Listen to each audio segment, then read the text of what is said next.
So hi, I'm Milt McGiffin from University of California in Riverside, and we're doing yet another Hort Legends interview, this time with a real legend, Michael Schnelle from Oklahoma State. So, Michael, what's your horticulture specialization, and what are the primary positions you've held?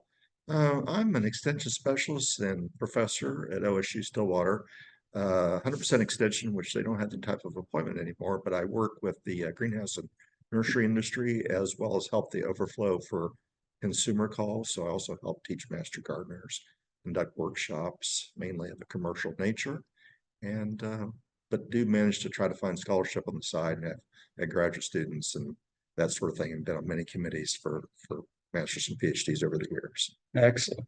So, when you look back at things, what's horticulture really meant to your life and your career?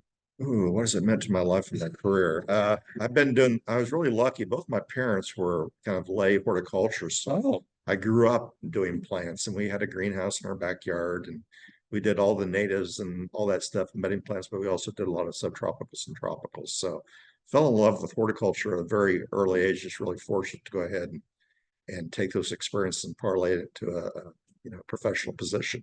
So here I am today. And well, we're glad you are. Uh, what do you consider to be the most rewarding part of your career? The rewarding part of this career, it's about the people. Of course, the plants are fantastic, but it's about the people I've met along the way. I still hope to meet yet, including opportunities like these annual meetings. I always fly home having met new people and Oh yeah, also flying home challenged to A, I'm not cranking out quite as much as some of my colleagues, and then B, some areas of interest is like, yeah, I still think I have time to chase those rabbits, perhaps, the balance of my career. yeah. Oh, so how long you been a member of ASHS? I started membership in 1986. I was finishing up my master's degree at Kansas State University, and my first meetings were at UC Davis. Oh yeah. Presented my work on how pesticides can depress nitrogen fixation. So I did 2 long years of gas chromatography and edibles, but I've always enjoyed edibles, and it was a means to finance my MS to launch me back to ornamentals, my PhD. So So how's ASHS influenced your career? It obviously has. well, of course, nothing but positive things have come from this being a member. Again, it's really the collaborative opportunities I've had over time uh, through the years, and also the students I've met, hopefully mentored a few along the way as well. And again, I just feel like when I fly home from these meetings, I'm really pumped. I'm out there hoping to feed the world and cure cancer until the next year rolls around. Yeah, me Just too. Yeah. it's just course, in the reality of the committee meetings and all the realities of our And everyday then life, it kind of dampens your spirits quickly. But yeah, yeah, reality crashes, all that. But yeah, yeah, it but really it's good does. for good the board meetings are good for bumping us up. That's That's right. true. So if you look back at advice you've given to students and you see the new students, what advice could you offer students or young professionals in horticulture now?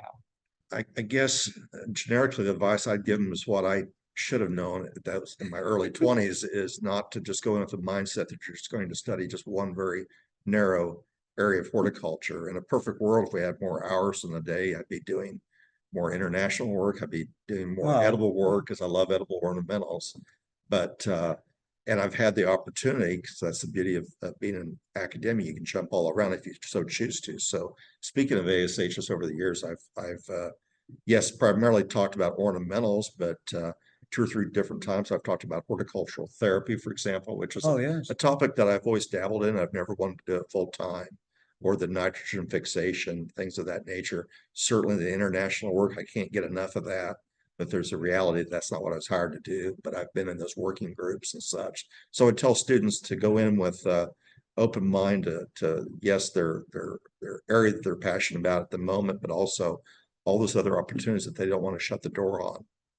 Even if they only do it on occasion, it still counts towards your scholarship. And again, broadening your professional circle, you're going to meet new people that you wouldn't have, or in my case, I wouldn't have had I just stayed with ornamentals per se, or ornamentals proper, so to speak. Very good. And when you look at the future, what excites you most about the future of horticultural industry and the profession in general? Ooh, I don't know. I look at artificial intelligence. It's kind of Yeah, overwhelming the possibilities there. Drone technology has been out for now for a few years, yeah, it but we has. haven't begun to exhaust those Yeah. opportunities. in both the greenhouse, the nursery, two thing areas that I work in. So those are two off the top of my head that I thought about flying up to these meetings, and there's probably many others as well. There are. And then last, as I've said before, and again, in a perfect world, wish I'd had more time to do more international assignments. Yeah. Done a number of them, but there's just so much out there that needs to be done well beyond US borders. Wow. And vice versa, where they can collaborate with us as well. Well, thank you, Bruce. You really showed what a legend you are. Thank you for doing this. Thank you for your time.